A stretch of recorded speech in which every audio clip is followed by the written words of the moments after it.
Hello, happy Saturday. Good morning. My name is Joyce Talag. I am your live chat host and your personal coach for the next 100 days. We're very fortunate that we have these two amazing and inspiring young professionals who are joining us for this live chat all the way from the Bay Area and from Canada.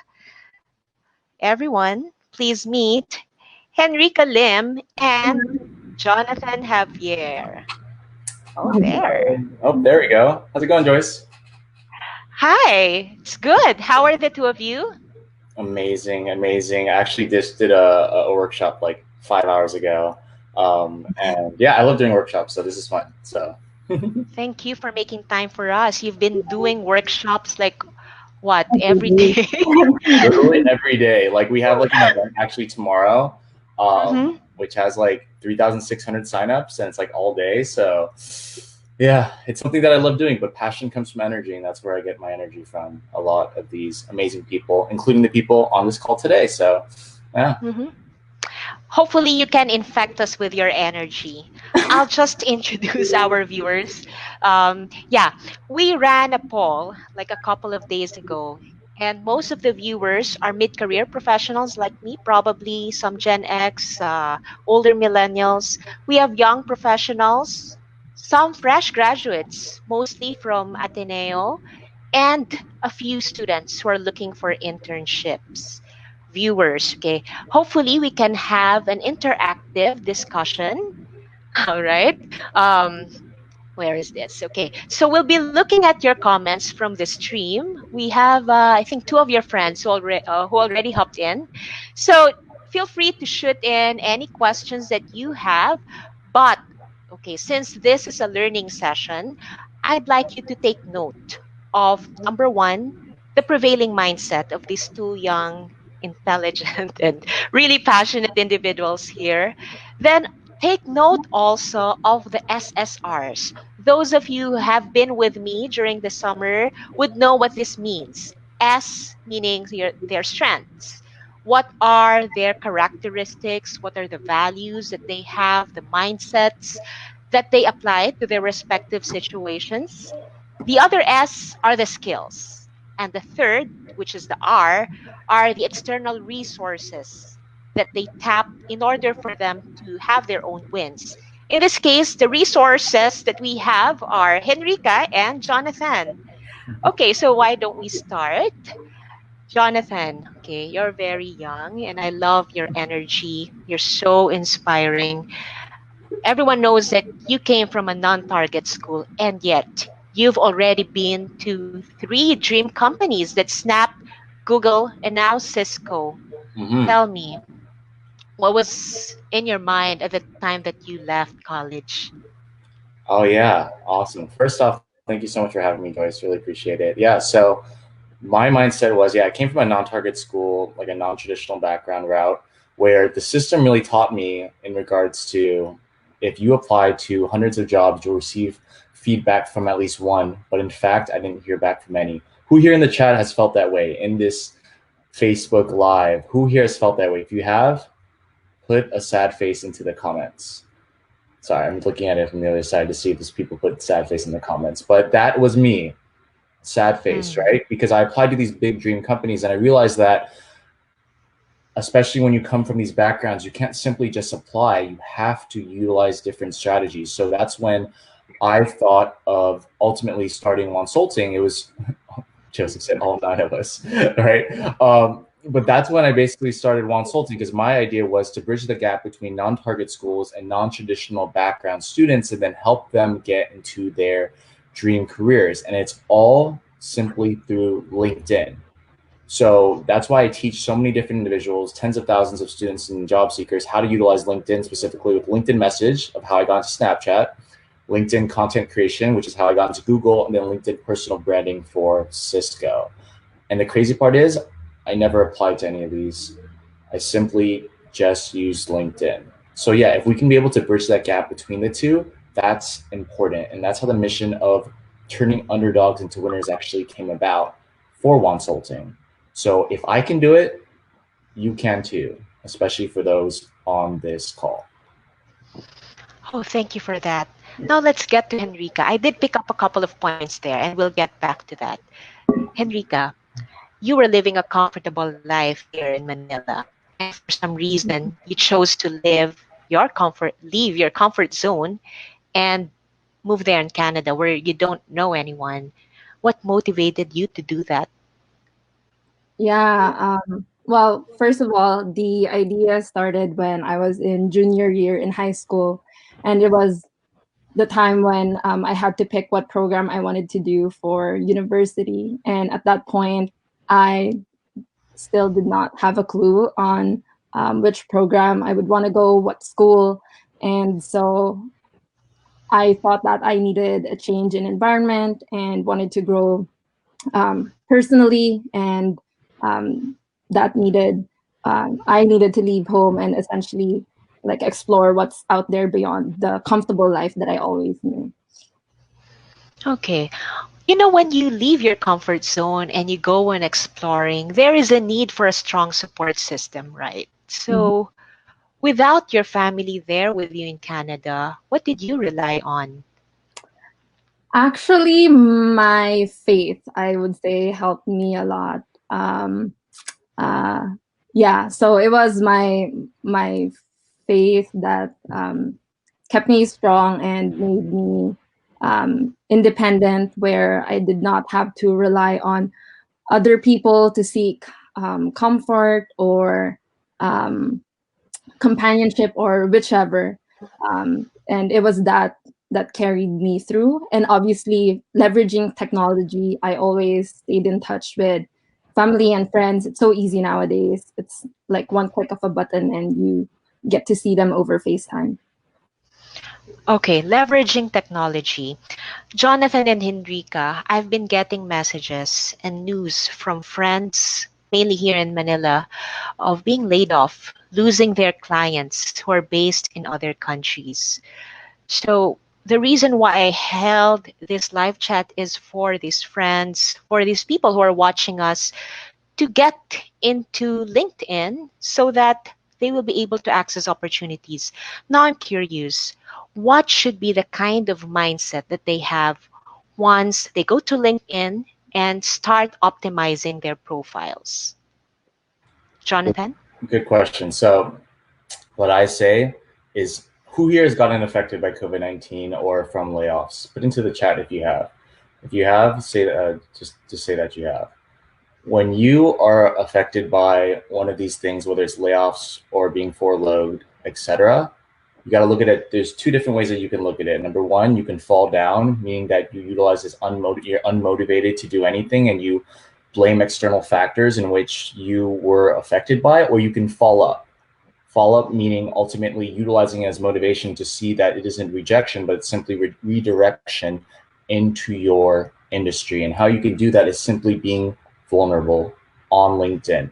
The reason why I say this is because when you are on LinkedIn and you are affected by layoffs or furlough, make a LinkedIn post about it. The reason being is because so many people can relate to your story, and that is what you want people to do. Relatable stories are the ones that get the most engagement, which then get seen by so many more people. So, for example, check this out. If you are on this call today and you have not made a LinkedIn post before, I want you to make your first LinkedIn post today about this and tag all three of us, okay? The reason why I say this is because number one, if you've been affected and you got laid off, I have about no flexing or anything. I have about 40,000. I have 40,000 followers on LinkedIn, and Henrika and Joyce have a good amount of too as well. You're gonna have over 40,000 people look at your post if you tag us, and we like and comment on it. Which means that, for example, my connections are mostly in the tech industry. Henrika specifically in product management. Joyce is in Philippines. Everybody is going to see it, and then when they look at your profile or they react to your post, you then add them on LinkedIn. This is exactly how you expand your network, and this is how I did it so in order to get into Google after getting outsourced at Snapchat. So what I say, just to bring it all together, it's all about the mindset. Think about it in which, are you going to be that person who blames external factors, or are you going to be that person who gets over that hump and looks at these challenges simply as one step back but 10 steps forward? That's what I have to say Wow. about that. Okay, that's such a quote that probably we can promote later for those who are trying to catch up. Henrika, picking up from Jonathan, I like the hashtag or that tagline that I used for your introduction, which is turning adversities into opportunities.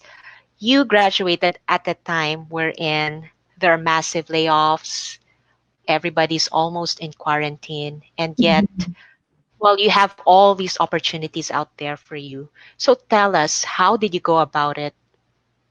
Yeah, so for me, it wasn't a one post process. It wasn't a networking process. So I'm just gonna show the other side of the story.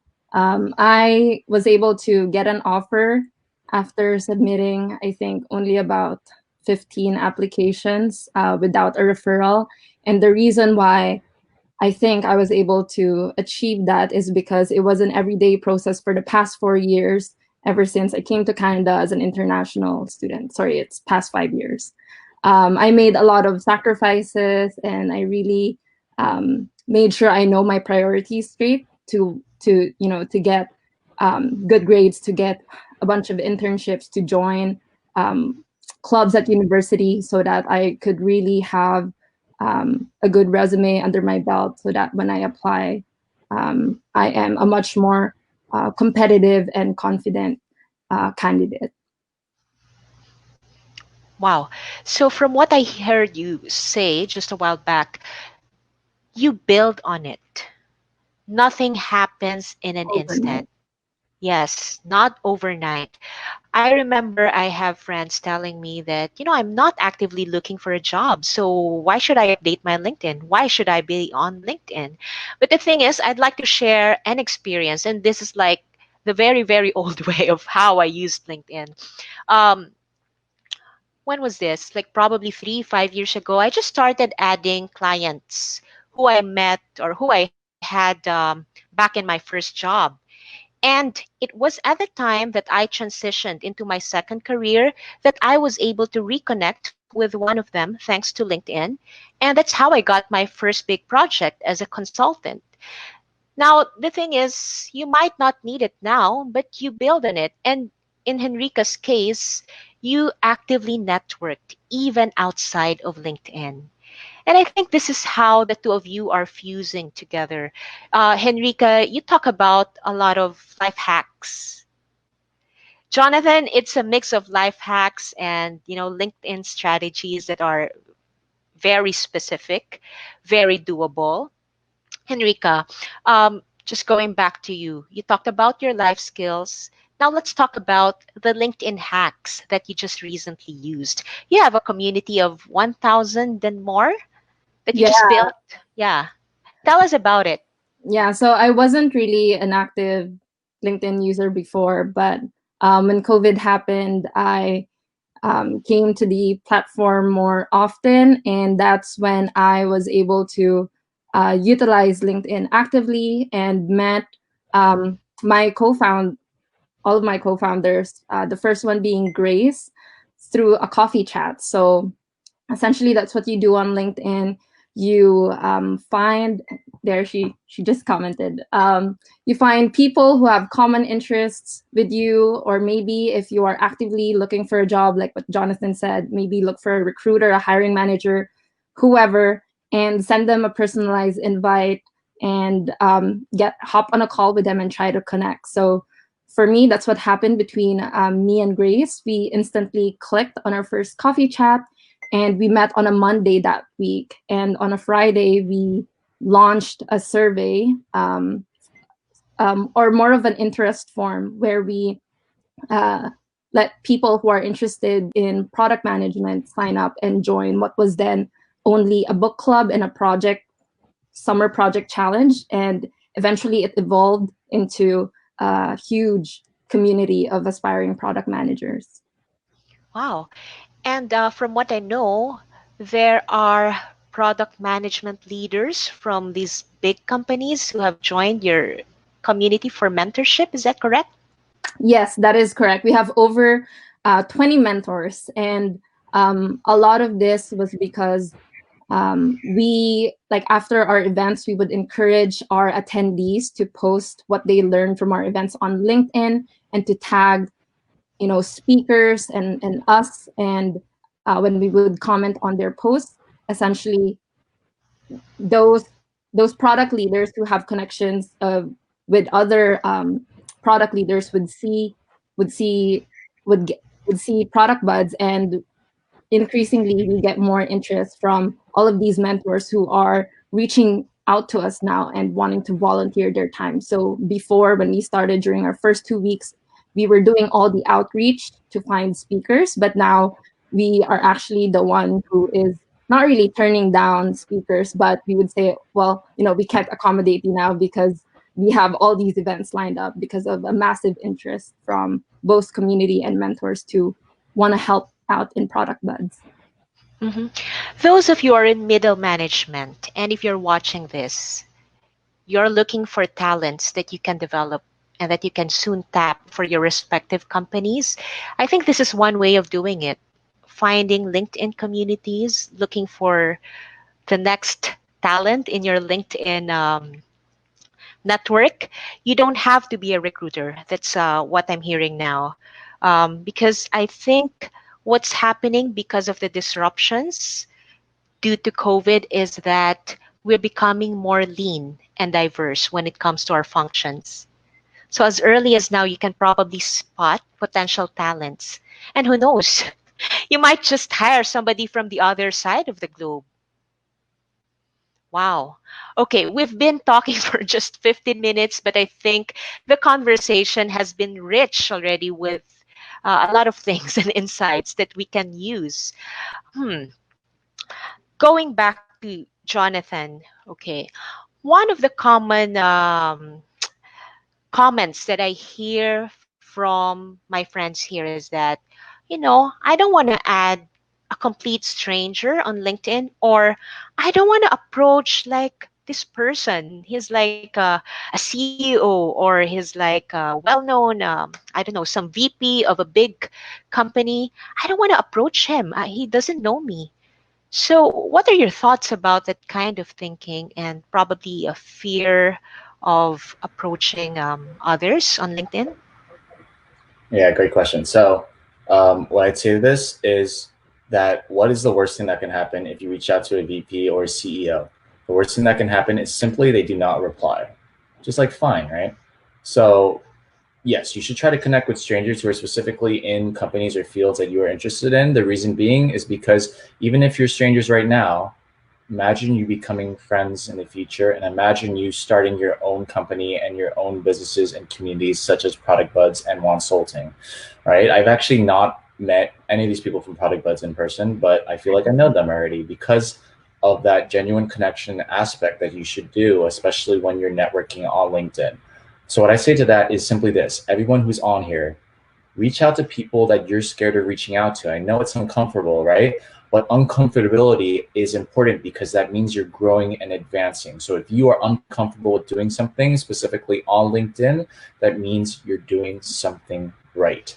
But the thing is, when you keep doing those uncomfortable things, they become comfortable, which then allows you to network and connect with so many more people. So for example, I would reach out to so many VPs, founders, CEOs when I was job searching, and I didn't care if they didn't respond, but I knew for a fact that if I reached out to 50 people and 10 responded, it's about a 20% response rate.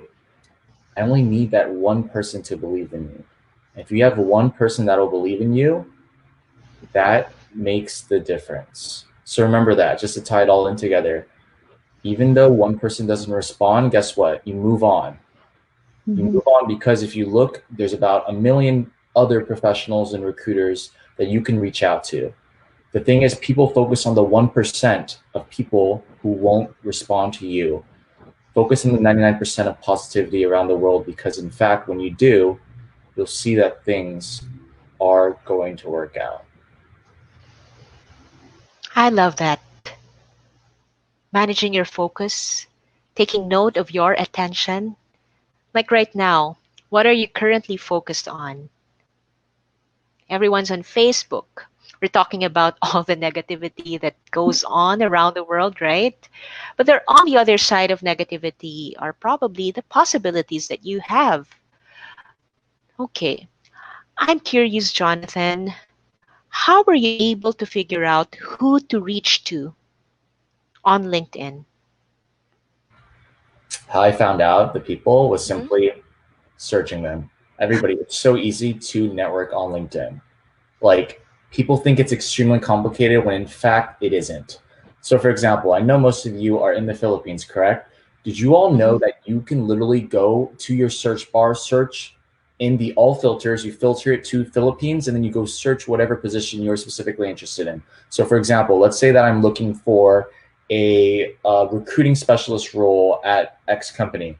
I can literally type in recruiting specialist, and then I filter it directly to my country, which is the Philippines, or for me, it was my city, which was San Francisco.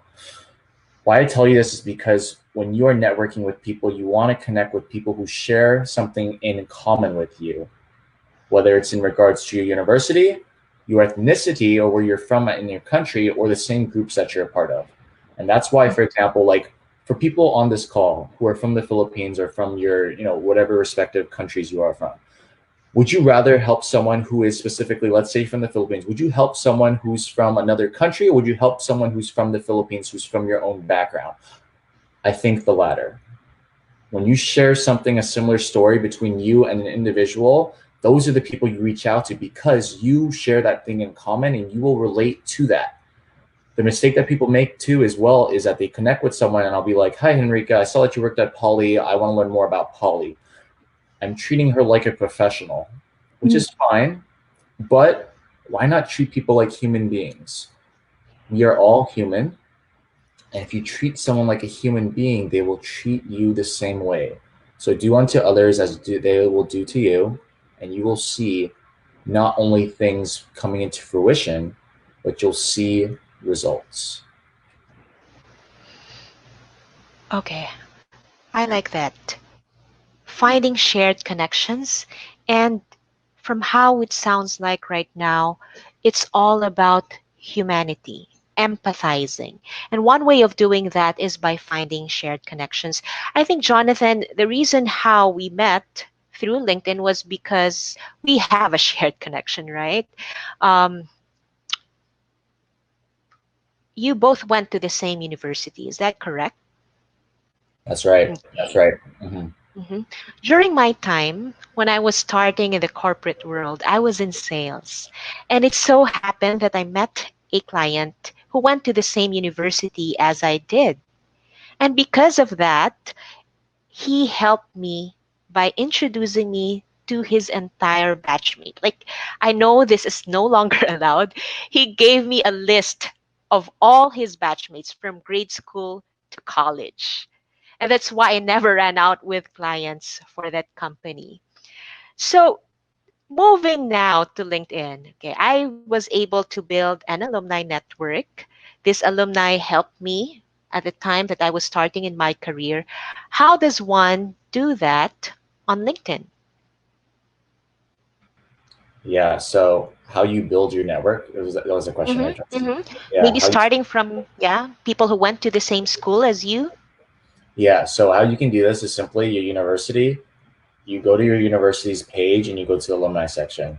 You can just go search any company or position that you're specifically interested in. You can go find them on LinkedIn. And why you do that is because you probably want to help someone who came from a university rather than someone who didn't, because you share that in common. Like, for example, like I went to UC Riverside, I would help a Highlander rather than someone who went to another school, right? So that's how you build your network. And then also too as well, send a note. I cannot stress this enough because you have to add a note, and a lot of people will simply click connect, connect, connect, connect. But are you going to be the person who simply clicks connect, or are you going to be the person who adds that note and pops up on the screen saying, hey, Joyce, I saw that you run your own company. I love what you're doing. I saw this webinar with Henrika Jonathan on it. I'd love to connect.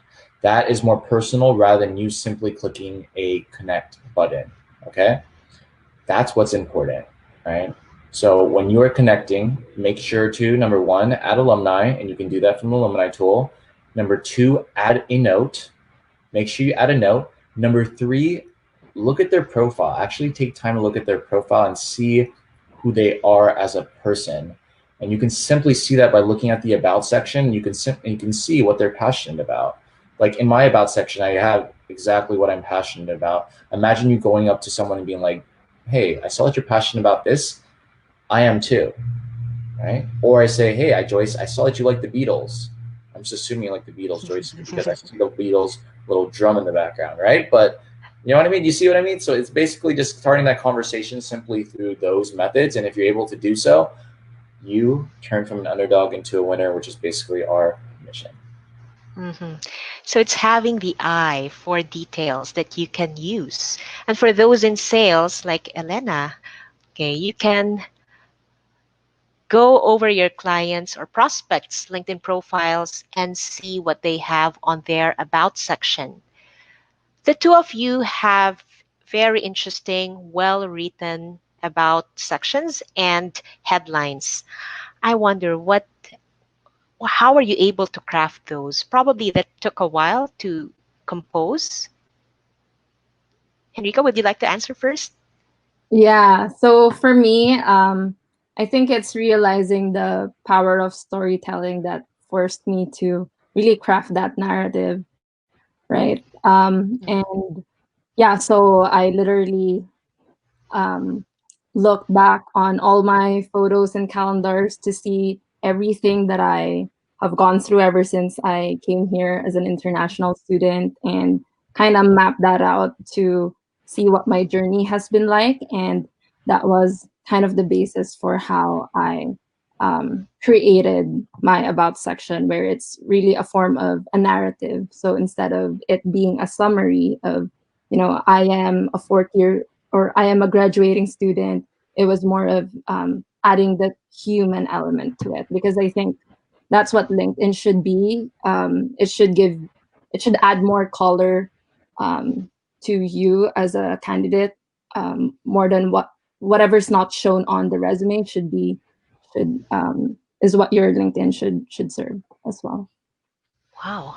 And So LinkedIn it's the also has same. all these new features. LinkedIn has added new features recently, where you can attach media and photos, which could add more color to your profile and really enhance it, so that when people come into your profile, they have more things that you're showing them, more things that they could possibly relate with.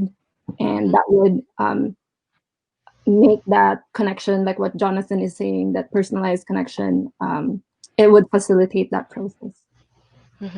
So it's no longer all about just work and your professional background.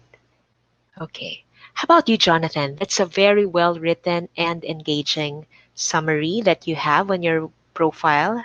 How did you write that? Yeah, first off, my about section is way too long, so don't copy it. The reason I have it so long is because I just put a lot of my highlights in there. But your first line should be the hook, because, for example, for mine, it basically says, have you been affected by COVID-19 or layoffs, right? If anybody looks at that, they're going to be like, oh, me. Like, imagine if you've been affected. And then you'll go read even more, because it entices you into reading about, okay, like, what is this guy or girl trying to get into? And so that's why I have that first line into there. And then I have my introductory story of how I basically built everything and how I've worked in these different companies and my story. You should share your story on your about section if you've not posted it on LinkedIn. The reason being is because I would not be able to tell who you are, what your background is, etc. I mean, I could look at your experience and say, oh, cool, you've worked at Poly, you've interned at Workday, aka Henrika, but I don't really see you as you. I just see you as a professional. So the reason why you share your story and your passions is because when they align with other people who look at your profile, then you're going to be like, oh my gosh, like, wow, like, you are from the Philippines too. Oh, you're a first generation student as well. Oh, you do XYZ. That's why it's important to make sure that your about section is extremely clear. So what I recommend is your first paragraph as an introductory of your story. The second one should be in regards to what you're specifically looking for in your next role and what you're passionate about. And then the last but not least should be contact information if you want, or you simply say, send me a message and let's connect on LinkedIn. Something simple, Subtle yet powerful. That's how you do it. Mhm. So probably our viewers would be busy for the next couple of days trying to think through what's their hook, what would make the second and the third paragraphs at the very least.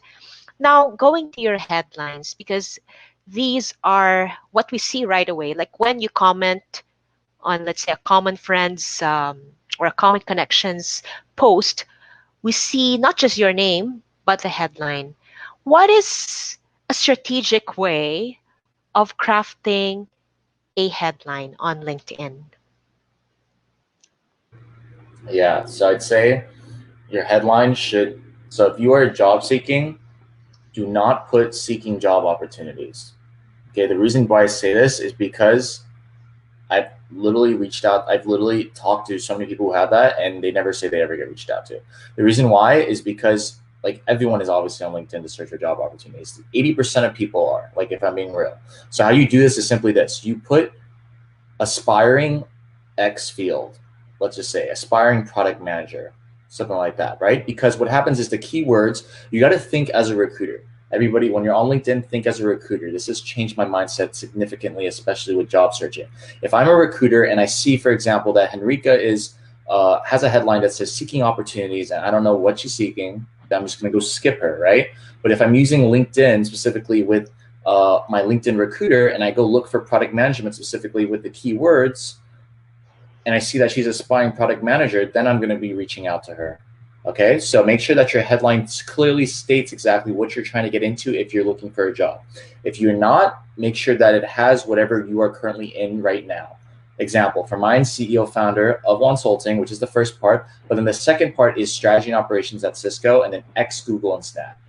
People always ask me, why the heck do you have X, Google, and Snap? Like, you're not going to put your ex-girlfriend, obviously, on your headline or talk about them, right? Sorry, that's a little joke right there. But the reason being is because then for Wonsulting, because Wonsulting, I help people get into their careers, then with Snapchat, Google, Cisco, then that creates the credibility of me getting people into the companies because I've already worked there. Does it make sense? And then also I put my hashtag to as well because people will know what it is. And then last but not least, just my mission, turning underdogs into winners. It's kind of long, so you don't have to put it like that, but I would recommend the first piece that I said, because when you simply do that, then you're going to come back and be like, wow, you're going to have so many people who look at your profile. Wow. Okay, that sounds simple, but sometimes simple is not entirely easy. So you might need to think things through. Okay, are there any questions now from the audience? I see that we have quite a number of viewers.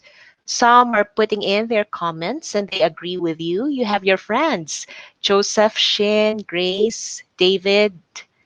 Oh, and we have, oh, my mom is tuned in. Elena, yeah. All right, any questions for now? Okay, let's check in the group. Okay, there seems to be none. Maybe some of these people would have questions later on. How can they reach you? Are you reachable? Accessible? Henrika. Oh yeah, Jonathan, go ahead. No, I'm not accessible. Sorry. No, I'm kidding. Of Sorry. course. Then bye. Yes, I am. Yeah, I mean, yeah, definitely add me on LinkedIn. Please send a personalized invite. I'm just being real. I have a lot of messages to go through, like a lot, but I'll eventually get to you. But do you know how you actually stand out? So when you are adding someone who has a ton of connections, you know what you do? You make a LinkedIn post and then you tag them in it. And then that person will recognize that and be like, oh, this person made a LinkedIn post about me. I'm going to go message them back. I'm just saying that because you should make a LinkedIn post and tag us in it and tag Joyce and Henrika and myself. Yeah. But anyways, yeah, you can reach me there. Also, if you're interested in Wonsulting services, our website's kind of down right now, but it's all good. Oh, someone has a question, but I'll answer that. But our email to work with us is hello@wonsulting.com, and then if you're trying to partner with us, partnerships@wonsulting.com. But yeah, LinkedIn is probably the best way to go. Joseph Shin asked, how did I come up with the hashtag JWoww? Good question. Snooki took it from me. If y'all know Snooki, She has JWoww with 2 W's, so I decided to go with 1 W. No, I'm kidding. But basically what happened was JWoww means Jonathan Words of Wisdom, right? I was going to do Wonton Words of Wisdom, but nobody would make sense. It wouldn't make sense to put Wonton Words of Wisdom. It doesn't, I don't know. That just sounds weird. Okay, so I did Jonathan Words of Wisdom because that's what my slogan is, Words of Wisdom. So then you'll see Wonsulting webinars, Wonsulting Words of Wisdom. I don't know, whatever it is, right? So that W part is that cadence of, it just really sounds, it sounds crisp, right? So yeah, that's how I came up with it. Okay. So it requires some little bit of being a communication savvy as well. Like I hear a lot of undertones of personal branding there. Because it's one thing that you have the skills, it's one thing that you have the experience, especially for us who are in mid careers and we've developed certain competencies that are probably unique to us. And somehow we get messages from recruiters too. But personally, when I transitioned, that was my challenge. I kind of knew what I was, but I couldn't really convey it effectively, probably in the way that the two of you can. Like coming up with JWoww, product buds. Henrika, when you thought about product buds, okay, what was on your mind? Like, I know you have your friends here who co-founded a community with you. Can you tell us how you were able to craft such a uniquely sounding community name that somehow resonates to your target? Yeah, so Product Buds is a result of a brainstorming exercise from another community that me and a few of my friends were a part of. But essentially, what I did to um, kickstart that brainstorming process was I looked at the most common brand names out there. So some brand names are like the name of the actual founder itself. Some of it is like a metaphor. Others is a description of what you actually do, right? So I looked up the different types of brand names and held a brainstorming exercise with people in the founding community of that other group to come up with all these different names. And Product Buds was one of the shortlisted names, but wasn't really chosen for that other group. And so when we started Product Buds in this other group, that name really resonated with my co-founders, and so we stick with it. So there is a double meaning for Product Buds, and that's why we absolutely love it. So first, it means that we are a community of budding product managers, meaning we are up and coming, we are blossoming, but at the same time, it's a space where you can find product buddies as well to grow with you on your journey. So it's been really meaningful, and it resonates with a lot of our audience, and so we're pleased to have it as our name. Okay, so there is that power of reaching out, right? So you can brainstorm with your groups or with your friends. Now, let's say some of you who are making your LinkedIn profiles after this live chat will probably be thinking about, okay, what do I write for my headline? So, from how it sounds like, it's going to help if you approach your friends, show them, look, this is what I got. What are your comments? If you're uncomfortable, there will always be other people who will be willing to work with you. And like Jonathan said earlier, what's one rejection going to do to you? Like, you're not going to die when somebody rejects you or refuses to answer your call or your message. So just hop onto the next friend who might be able to help you. We have a question from Donna Lee. Yep. Okay.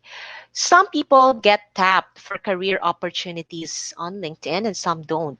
How will you make a recruiter notice your LinkedIn profile compared to others? So I'm assuming it's a competitive field, especially now, a lot of people are looking for jobs. What should be highlighted then? Jonathan, Henrika? Good question. So, great question, not only. So, I'm going to look at it in two ways. Number one, proactive versus reactive. All right, so proactive meaning how do you get recruiters to notice you? Think about this, right? So you have, let's say that you're applying to a role at Amazon for a marketing specialist. How many people do you think apply to this role? And let's say this is the recruit. Let's say we have Henrika as the recruiter. How many people do you think apply to the role for the marketing specialist? Probably 1,000, right? How many people do you think get referred? Let's just say 50. And how many roles do you think there are? Let's say 2. So if I'm a recruiter, would I look at the 1,000 applications or would I look at the 50 referrals? I look at the 50 referrals, obviously, right? Because I don't have time in my day to look at the applications. The reason why I share this story is because the mistake people make is that they simply apply to the role and that's it. Especially with the competitive field right now, with all the things going on and such a limited amount of positions hiring, you have to get referred or you have to go directly to the hiring manager. And how you get a referral is you simply ask for one. I know, it's kind of funny, right? Because people are like, Jonathan, how do you get a referral? And I'm like, you literally ask a person who works at the company for one, even if they're a stranger, because no stranger would ever get on the phone with you for 30 minutes out of their day when they only have 8 hours in a day, 40 hours in a week to find a perfect candidate or do their job. Okay. So make sure to ask, and you simply just say, I saw this position on your website. I'm really interested in the role. How do I get an interview? And the reason how you get an interview is you get a referral. Then you go to the recruiter and you say, hey, I got a referral from X person. I'd love to connect and learn more about this opportunity. That is exactly how you do it specifically with proactive, because recruiters, if you simply reach out to them, they sometimes won't respond. But if they know you have a referral, they know you are legit. Okay, so that's the first part. Sorry, that was long, but that was a lot of words of wisdom, right? If that was a lot of words of wisdom, put hashtag JWoww into the chat because I want to see that you like that words of wisdom. Anyway, second part, reactive. For your experience, the reason, remember I told you all, you have to think as a recruiter. Make sure you put keywords into your experiences. So for example, if you're a marketing specialist at Amazon, marketing intern at Google, put into your specific lines like what you did, but then also put a skills section into there. Not the skills at the bottom, but the skills section into there. So for example, marketing specialist, I would put CRM, Salesforce, etc. Because then when I put Salesforce CRM and a recruiter looks it up on their specific platform, they will see that I have CRM and marketing experience from the keyword optimization. And that is exactly how you get people to tap into your network or go to you rather than you always having to search for opportunities, because that gets tiring, all right? So why always reach out when people can come to you? That's the question, and that's a rhetorical one. Mm-hmm. Okay, what I picked up there is one, to have that curiosity, always curious mind. Yeah, I think when you approach people and they seem to be interested in your work or in the job that you have in your company, that sounds more like a reason for you to entertain a query rather than somebody who just goes up to you because they want a job and that's it, right? Okay, I have another question, and this is on my private profile. Okay, somebody said, in creating your profile on LinkedIn, how about if you have been job hopping? How do you make sure you have a solid career history? What are your thoughts about this? I can talk about this, job hopping. Sure. It's okay, you can job hop. You know why? Because I've literally worked in 3 corporate companies in 3 years, okay? I know I job hop all the time. But anyways, yeah, it's totally fine if you job hop. I personally think so. The reason being is because what's happening in today's society is that people are just poach other people from other companies, because like the mindset of people nowadays are like, oh, I gotta stay at 1 year at one company. I actually talk about Henrika with this all the time. But people are always like, man, I gotta stay at a company for a year. I have to. Well, who's requiring you to? No one, right? But if you, so for example, if you have a position that's only paying you, I don't know, I'm gonna say USD $50,000, which is okay, right? But then another company comes in and says, Joyce, I'm gonna pay you $120,000 to do the same thing that you're doing at this company. Would you jump? Probably. But then people are going to be like, man, I want to stay here a year. But you're doubling your salary by 120%, right? Do not pass on opportunities simply because of, as they say, loyalty. I mean, I'm just saying this because like people will not tell you like all this. People will tell you they stay at a company, and people will say, well, you're going to ruin a relationship between you and your recruiter or manager at the company. Well, just tell them in advance that you're leaving, number one. Number two, you're probably never going to be coming back to that company anyways, if I'm being real, right? I don't see anybody ever come from, let's say, Snapchat to Google back to Snapchat. I rarely see that, right? So just remember that other companies are always there who are trying to poach candidates because you're a good candidate. So if you ever see an opportunity that you cannot pass up, do not pass it up. Take it, okay? Just don't job hop too much. Like, don't do 5 companies in 1 year. Like, that's kind of weird. Yeah, it just kind of just seems like you're unstable. But like, if you're like 3 years in 3 companies, yeah, that's cool. Okay, I'd like to. I Yeah, would go ahead. Go ahead, Henrika. something that I've Mhm. received as well as an advice is, think about it from the other side of the table, right? If the company all of a sudden decides to restructure, or like what COVID happened, right? They have to downsize. They would not think twice about letting you go just because you just started, maybe a month ago, right? So think about it that way as well. It's fine to be a bit selfish when it comes to your career and advancing your own growth.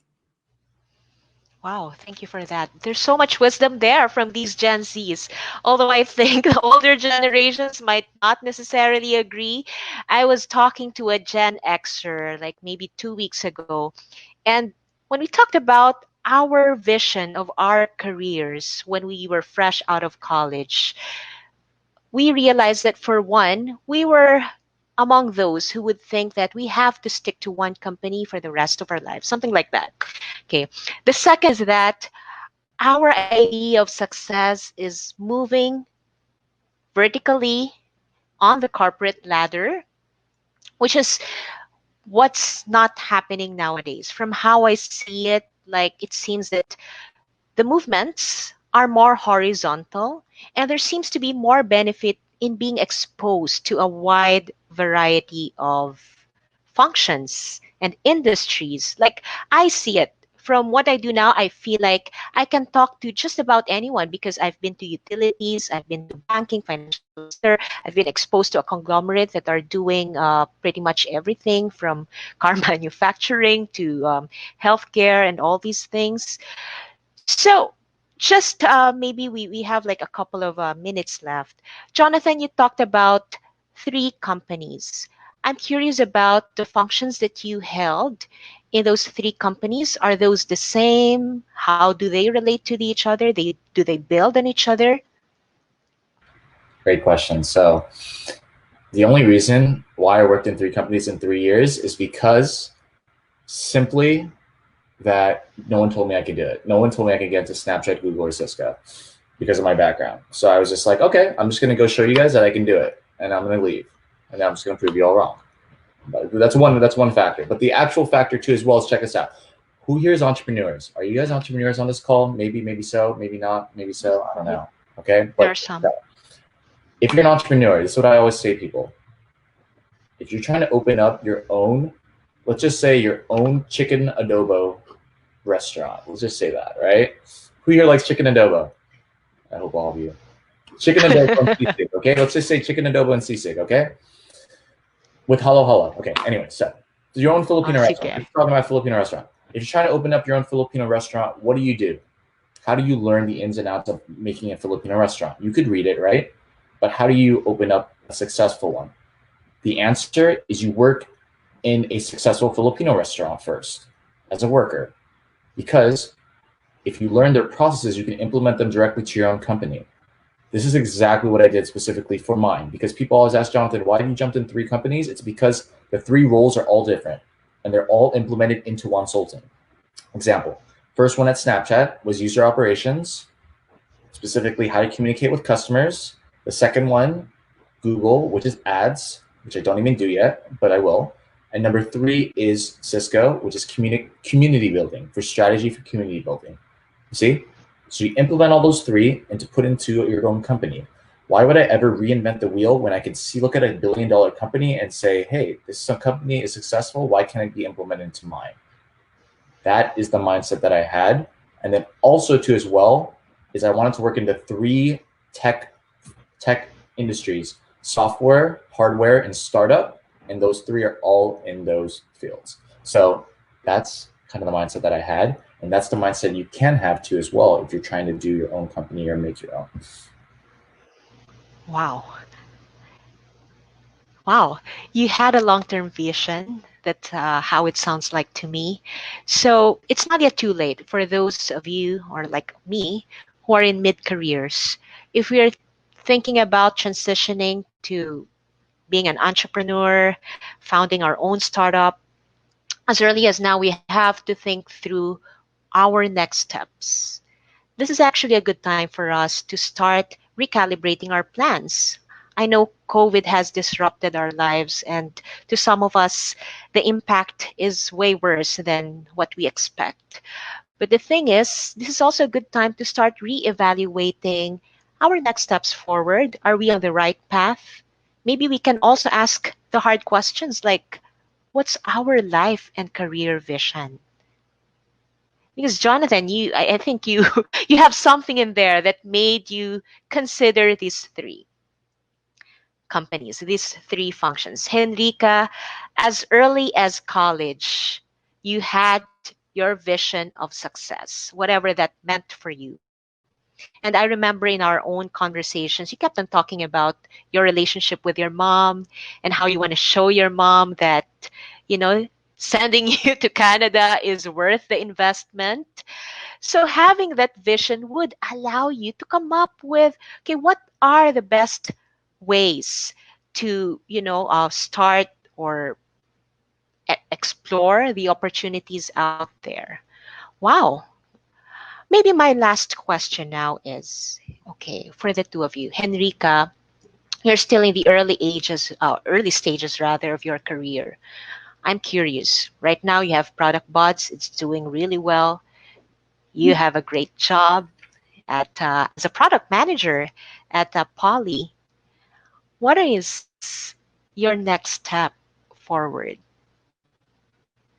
Yeah, so my long-term goal is to have my own social enterprise. So that is my Mm-hmm. kind of the end goal that I'm working with. But I've also found passion in product management, and there are a lot of skills that I can learn in product management that are directly applicable as an entrepreneur. So in the next few years, I wanted to grow my career in product management just so I could learn from someone else's dollar. Similar to what Jonathan said, right? Like go to these companies, learn, take best practices, and implement it and in your own company in the future. So in the next few years, right now, I am in um, the tech company, specifically in the communications industry and more of hardware. Eventually, I want to explore the software side, most probably in big tech as well, because big tech usually have the most resources to guide and train early career professionals like me. And then I probably would want to also dabble in a high growth startup because in a startup, that's where you can make the most impact as well if you're working for someone. And then before I start my own. That's the plan, at least. Hopefully it it pans out well. Wow. Wow. So you're just the same. You see these careers right now as stepping stones for you toward that vision. Okay.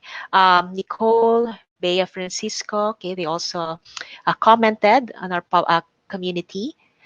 Jonathan, okay, as we reach the end of this live chat, okay, you've done a lot of things already at such a young age. I'm curious, what's next on your plan? Yeah, I'm like 50 years old, guys, so I'm not that young. No, I'm kidding. Yeah, what's next is I am leaving corporate next month to do Wonsulting full time. So that's a good thing, right? So woohoo, hashtag Wonsulting in the chat if you're excited for me. I'm just kidding. You don't have to be excited. Woohoo! Yeah, yeah, I'm doing Wonsulting full time starting next month, which is going to be incredible. So I'm going to be doing a lot of traveling, which is actually, never mind. I totally forgot about it. I'm going to next year doing a lot of traveling because I was doing a lot of traveling to a lot of universities and a lot of countries. Like I went to Jordan, Vancouver, different countries all the time, Nigeria, different places. So I do a lot of talks and keynote speeches there, which are really great. So that's kind of the plan. So the workshops and webinars. Number two, we're working on specifically building our communities even more and then helping more people get in their job search, which has been incredible. And then we've been partnering with a lot of universities and organizations, specifically to deliver these workshops, which has scaled out significantly. We've done over 110 in the past 2 years, under 2 years, which is incredible, right, to say the least. So those are some of my long-term visions too as well. And number four, yeah, I always switch off my time between Bay Area and LA because my family's in LA. So I always try to spend time with them as best as I can. So hoping that I could, I'm trying to make a decision of whether or not to move back to LA or to stay up here. I might stay up here for a little bit longer, but we will see. But there's one thing that I can set straight is that I will not stop ever to continue to not turn underdogs into winners. I'll keep doing that. That's for sure. When will when will we see you both here in Manila? Eventually. Yeah. Eventually. Yes, hopefully this will all be over soon. So just a reminder, everyone, please wear your mask, stay at home if you can. Just do your share in whatever little ways. Okay, so that this will all be over soon. Thank you very much, Jonathan and Henrika, for giving us so much words of wisdom. JWoww. So much insights. Henrika, you have to come up with your own hashtag. Okay. So, again, how may our viewers reach you in case they have questions? Henrika, we haven't heard from you yet. Yeah, so for me, it would be on LinkedIn. I also check my messages there, so feel free to reach out. And if any of the viewers are interested in product management, please join us at bit.ly/join product buds. So that's bit.ly/join product buds. If you don't get that, feel free to reach out on LinkedIn and I can share the link to our community as well. Mm-hmm. And again, Jonathan, you're doing this full time beginning next year or next month. So if you'd like to be mentored by Jonathan, how may they reach you again? Yes, of course. Yeah, you can reach out to me via LinkedIn. My email is just jonathan@wonsulting.com, so you can email me there too as well. Yeah, I mean, if you want to do one-on-one, just email hello@wonsulting.com and say I referred you over. And yeah, last but not least, make a LinkedIn post. Hopefully, I'll see you on LinkedIn. But yeah, I'll put some stuff in the comments too as well. Oh, Grace put that specifically, so perfect. And then I'll put my LinkedIn and get Henrika's too as well. So cool. All right. Thank you very much. And viewers, you'll hear from me again for the next couple of days. We'll try to process all the content that we got from this rich live chat with Jonathan Javier and Henrika Lim. Thank you very much. Oh, and we hope to see you again soon. Bye bye. Happy weekend. Rest well. See everybody.